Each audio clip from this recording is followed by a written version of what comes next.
Booking নেই কোনো, মাথায় তো একদম হাত দিয়ে। ও মাই গড, এখন মনে, হ্যাঁ হ্যালো এভরিওয়ান, গুড মর্নিং। আজকে কিন্তু আমাদের সব আজকে থেকে ক্লোজ থাকছে। আমরা বেরোচ্ছি আজকে, কোথায় যাচ্ছি, কাজে যাচ্ছি, ঘুরতে যাচ্ছি না সামথিং কিছু আলাদা, সেটা তো সঙ্গে থাকতে হবে, দেখতে থাকতে হবে। আর সাবস্ক্রাইব করে ফেলো যারা সাবস্ক্রাইব এখনও করেনি। জানো আমি ডেলি ব্লগ তো করি না, কিন্তু কোথাও যদি যাচ্ছি ঘুরতে, তো তার জন্য কিন্তু আমি সেটা তোমাদের সাথে শেয়ার করি যে কোথায় যাচ্ছি, কীভাবে গেলাম, কত খরচা হলো, কোথায় থাকলাম। তো এইবারও কিন্তু আমরা যেখানে যাচ্ছি সেটার ফুল ডিটেলস তোমাদের সাথে শেয়ার করব। তো সকাল সকাল বসিয়ে দিয়েছি হচ্ছে রান্না, এখানে হচ্ছে ডিমের কারি, আর এই হচ্ছে সুজি, হচ্ছে এখানে মিষ্টি সুজি, আর দিদিকে বলে দিয়েছি দিদি লুচি করে দেবে। তো এটাই আমাদের যাবে আজকে ট্রেনে খাওয়ার হিসাবে। সো চলো দেখা হচ্ছে আবার।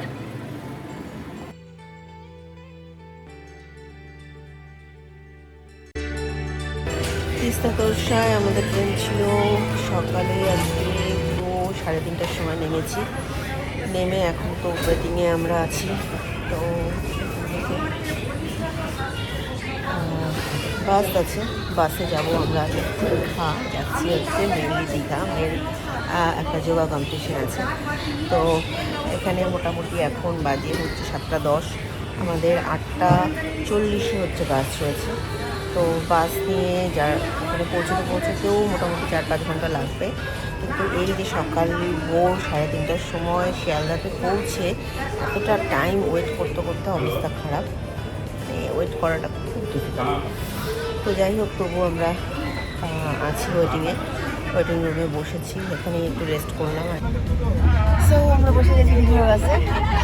আমরা দীঘাতে যাচ্ছি কেন, কম্পিটিশন।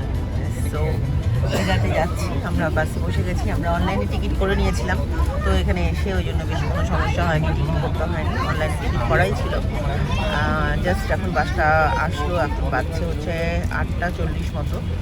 তো এখান থেকে 4-4.5 ঘন্টা তো লাগবেই। সো আমাদের বাসে লেগেছে 3 জনের মোটামুটি 1500 টাকা। এসি বাস, ভালো। দেখা হচ্ছে দীঘায়। এই হচ্ছে আমাদের হোটেল, এই হোটেলে আমরা আছি। সো এখানে তো পার্কিংয়ের ব্যবস্থা আছে, আর এর পিছনে আছে হচ্ছে একটা পুরো গার্ডেন মতো করা আছে। জাস্ট পৌঁছালাম হোটেলে। এই হচ্ছে আমাদের রুম, আমরা আছি হোটেল ডলফিন। তাও সব একবারে বিধ্বস্ত, কি অবস্থা উঠে।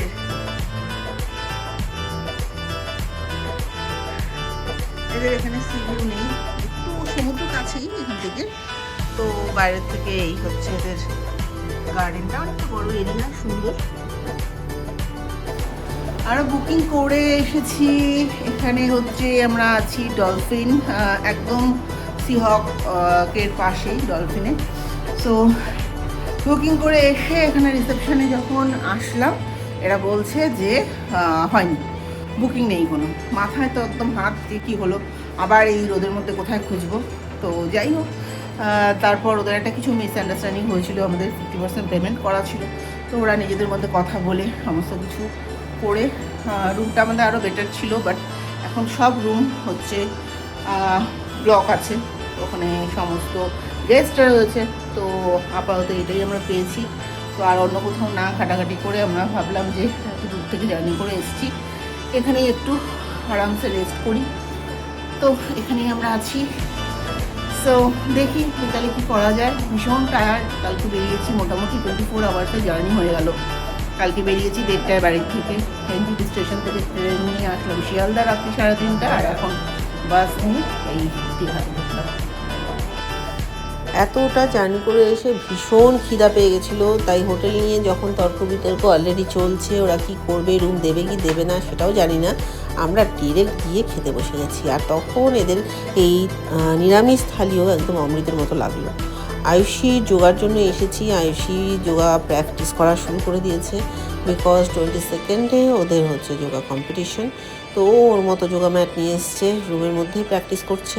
হ্যালো। আর এই যে আমার বস। আচ্ছা, তোমার মনে পড়ে কবে মানে কতদিন আগে কবে তুমি আমাকে প্রথম মানে একটু প্রশংসা করেছিলে? প্রথম না, মানে লাস্ট কবে তুমি আমার একটু প্রশংসা করেছিলে যে না না শাড়ি পরেছো বা ড্রেস পরেছি, ভালো লাগছে, না তোমাকে ভালো লাগছে, কবে করেছো গো? গতকালই তো করলাম। তাই বুঝি মাম্মা? বলতো গতকাল করেছিল প্রশংসা?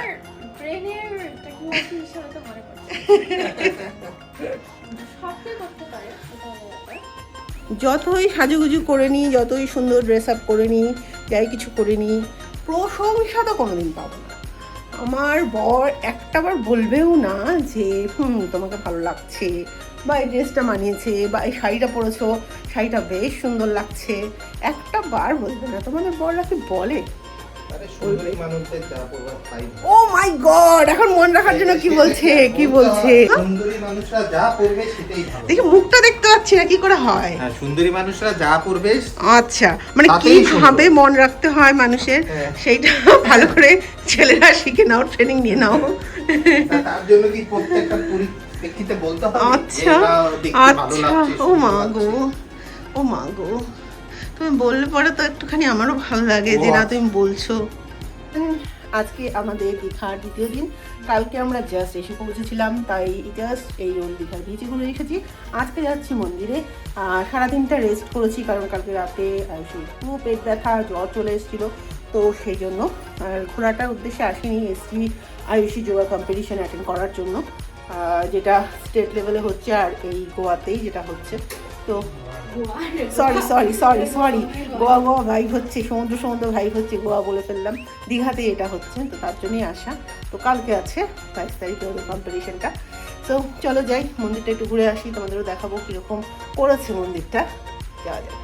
এখানে সহজ ট্রান্সপোর্ট হচ্ছে, টোটো অ্যাভেলেবেল, যেখান থেকেই ওঠো আর যেখানেই নামো। এটাই মোহনা না বলে এটাই মোহনা না। তো আমরা এখন যাচ্ছি প্রথমে মোহনায়, যে একটু প্ল্যানটা চেঞ্জ হলো। আমরা এসে গেছি মোহনাতে। এই যে পিছনে দেখতে পাচ্ছ, পুরো সমুদ্রের মাঝখান দিয়ে গেছে হচ্ছে এই পথটা। সো আজকে এখন এই সময়টা জল নেই, বললো মর্নিং টাইমে আসলে পুরো জলটা পাওয়া যায়। আমরা এসে গেছি দীঘার জগন্নাথ মন্দিরে। মন্দিরটা ভীষণ সুন্দর, অনেকটা জায়গা নিয়ে মন্দিরটা তৈরি করা হয়েছে, আর প্রচুর মানুষের ভিড়। আমরা এসেছি ঠিক সন্ধ্যার আগে মন্দির দেখে আসলাম, আর লাস্ট হচ্ছে এটা, কিন্তু এখানে বিশাল লাইন। ও প্রসাদ দিচ্ছে এখানে, আচ্ছা, সেই জন্যই এখানে বিশাল লাইন। তো ওইটার ভেতরে আর আমরা যাইনি। মন্দিরটা খুব সুন্দর বানিয়েছে, বেশ সুন্দর, ভালো লাগলো এসে। আর সন্ধ্যাবেলায় লাইটগুলো জ্বলছে না, আরও সুন্দর লাগছে, খুব সুন্দর লাগছে। মন্দির মানে ধূপধুনোর গন্ধ, ফুলচন্দনের স্পর্শ, সিঁদুরের ছোঁয়া, তা কিন্তু এই মন্দিরে একদমই মিসিং। মন থেকে যে ভক্তিভাব তা কিন্তু আসেনি, তবে প্যান্ডেলে ঢুকে বেরিয়ে আসার যে আনন্দ, সেটা কিন্তু এখানে আসলে পাওয়া যায়। মন্দির ঘুরে একেবারে আমাদের বিধ্বস্ত অবস্থা, সব নেই, ঘেমে একাকার অবস্থা। এত ভিড়, বাপরে বাপ ভিড়। সেই ভিড়ের মধ্যেই যাই হোক দর্শন করে আসলাম আমরা। আর প্রসাদের জন্য ওয়েট করিনি, বিশাল লাইন ছিল। এখন টোটোতে উঠে গেছি, টোটোতে করে এখন চলে যাচ্ছি হোটেলে, আর কোথাও যাবো না আজকে। দীঘাতে প্রথম দিনটা বেশ ভালোই কাটলো। আগামীকাল আয়ুষীর কম্পিটিশন, তো এই দিনটা আমাদের জন্য ভীষণ ভাইটাল। আয়ুষী কি প্রাইজ পেলো, আমি বা কীভাবে এখানে এসে অসুস্থ হয়ে গেলাম, এই সব কিছু জানার জন্য কিন্তু নেক্সট পার্টটা অবশ্যই দেখতে হবে, আর সেটা খুব তাড়াতাড়ি আমি পোস্ট করবো। Bye bye. জিনিসটা ফুলে গেছে।